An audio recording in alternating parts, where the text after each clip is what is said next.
Hey there, I'm coming to you today with the Keurig K-Mini Plus. This is my coffee maker of choice these days. I've owned this for about 11 months. I do own a bunch of other Keurig machines and a number of K-Cup coffee makers from other brands. They're out in the garage. They've been kicked out of the house. This is the one that I've been using the most lately, and it's the one that I like the most. It generally makes pretty good coffee for a K-Cup coffee maker. My reasoning for that has to do with the fact that I don't think it tries to brew coffee too fast. That's one of the main problems with a lot of these K-Cup machines. They try to go too fast. A cup of coffee from this, when you hit the on button, takes about 2 minutes and 20 seconds, give or take a couple seconds, depending on the size of your cup. 8-ounce cups, that's what I measure it at. When I use the strong button, then it takes about 15 to 20 seconds extra. The heat up time is the same, but the water flowing through the K-Cup is a little bit slower, so you get a better extraction. I've got a video published, it's linked right somewhere around here. It's all about how the bold and the strong button work on K-Cup coffee makers. Make sure to take a look at that if you want to learn more. I always brew with the strong button. It just tastes better. It only takes like 15 to 20 extra seconds. And the machine only costs like, I don't know, $10 to $30 more for it. I think it's definitely worth it. I also own the regular K-Mini. I've got that out in the garage. I used to use that before I got this one. That one doesn't have the strong button. Again, not too long ago I posted a full comparison of the K-Mini Plus and the K-Mini. Again, it's linked right around in here if you are curious. I have started using this one simply because of the strong button. The reservoir does come off, so I can take the reservoir over to the sink and fill it up. I can take it to the sink and wash it.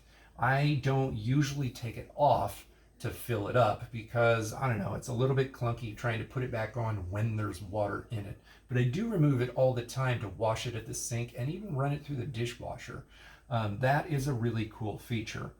The K-Mini doesn't have that, so cleaning the reservoir out is a little bit challenging, and it does need to be done. It can get pretty grimy in there, even though you're only putting water into it. The K-Mini Plus is nice. It just is. There's a couple things that I don't like about it. For one, the cord is a little bit too short. In my setup right here, it's fine because I got it right next to an outlet. But if I had it in another area of my kitchen where I need some cordage to get to an outlet, then I would have some problems. This place works for me, but for you, look at your kitchen counter. It's not very long. If you do plan on putting it on the counter right next to an outlet, there is cord storage in the back. So even though the cord is short, there is a nice little convenient area to shove the extra cord into, so it's not just flopping around on your countertop. I do also appreciate the fact that this machine was designed to be able to be cleaned, with the exception of the upper needle. Keurig does make some cleaning products. One of them is a descaling solution. Another one is a cleansing pod. The cleansing pod is what you're going to use to clean that upper needle well. I don't buy those very often, simply because I just use the vinegar method and I just call it good enough.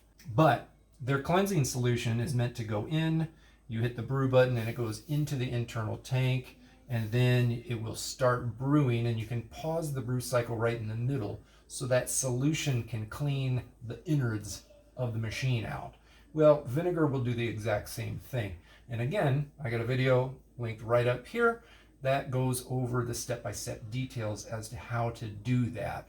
But to summarize, you basically start the brew cycle, and then right when it starts to brew, you can press the off button and everything will just sit at a standstill so that vinegar or the Keurig cleansing solution can go to work disinfecting and descaling the insides of your machine. However long you decide to wait for that to happen, you can then easily empty the internal reservoir by just pressing and holding the button down for a few seconds. This is really cool because lots of the older K-Cup machines, lots of the older Keurig machines that have these little internal reservoir tanks, once water gets in there, it's hard to get it out. Like, it's really hard to get it out of some of these machines. But the K-Mini Plus is one where it's really easy to do it. The drip tray is very easy to come off, clean.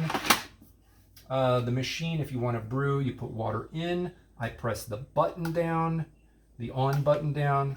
You open this up.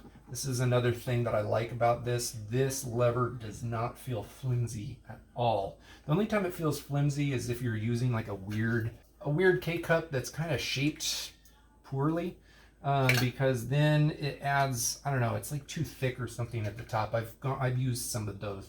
My way around that usually is to just manually press the K-cup in so that it sets down and punctures the lower portion without having to put the pressure on the lever. And if you do that, then there's almost no pressure that's put on this lever ever, and it just really feels like it's going to hold up. Some of my older Keurig machines and a couple of the cheaper K-cup non-Keurig branded things, they feel flimsy, like they feel like you're going to mess them up at some point. So I do like how it feels sturdy, and quite honestly, I've brewed hundreds of cups out of this thing. I do probably about 3 a day for the past 9 months, and I've never had a malfunction. It just works fine. It feels just like it did when it was new out of the box. Once you close the lid, then you can either press the strong button and brew, or you can just press brew. It's really simple. The only thing that I don't like about the strong button on this is when you push it, it slows the flow down to the point where kind of the splatter that comes out, like it hits your cup and it kind of splatters a little bit. The splatter is a little bit more because the flow of coffee is a little bit slower, a little bit weaker flow.